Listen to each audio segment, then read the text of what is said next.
ওমা এই রেশমি কি হয়েছে? দেখতেছেন না শরীরে ভালো না, অনেক শীত করতেছে আমার। শীত করলে তাহলে ভারী কিছু নাও। বাড়ি কিছু নেমু কই থেকে? বাড়ি কিছু ঘরের ভিতর আছে? আপনার মতো ফকিনিরে বিয়া করে আমার জীবনটা শেষ। কবে থেকে কইতেছে অনলাইনে কত সুন্দর সুন্দর কম্পিউটার আছে, একটা কম্পিউটার এনে দেন, ফকিনির মতন ব্যবহার করেন।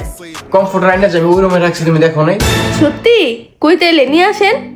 রেশমির জন্য এই কমফোর্টার সেটটি অর্ডার করেছিলাম আমি comforter shop BD Facebook page থেকে, কিন্তু ছবিতে যেরকমটা দেখছিলাম বাস্তবে হাতে পাওয়ার পর আমি স্যাটিসফাইড। এতটা প্রিমিয়াম হবে আমি ভাবতেই পারিনি, আর খুব রিজনেবল প্রাইসে আমি কমফোর্টার সেটটি পারচেস করলাম। 5 সেট কমফোর্টার সেটটির মধ্যে রয়েছে বড় সড়ো নরম একটি কমফোর্টার, কিং সাইজ বেডের একটি বিছানার চাদর, 2টি বালিশের কভার এবং একটি কোল বালিশের কভার। পুরো সেটটি তৈরি হয়েছে 12 কটন ফ্যাব্রিক্স দিয়ে। ভিতরে ব্যবহার করা হয়েছে ইম্পোর্টেড কোরিয়ান ফাইবার প্যাডিং, যা অতি নরম, কোমল এবং ওয়াশেবল। আর ওদের কাছে কিন্তু হিউজ পরিমাণে কালেকশন রয়েছে, আপনাদের যেটা পছন্দ ওইটি পারচেস করতে পারবেন। তো এই শীতে কষ্ট না করে এখনই আপনার পছন্দের কমফোর্টারটি পারচেস করে ফেলুন। কমফোর্টার শপ বিডি ফেসবুক পেজটি আমার ভিডিওর উপরে মেনশন করা আছে।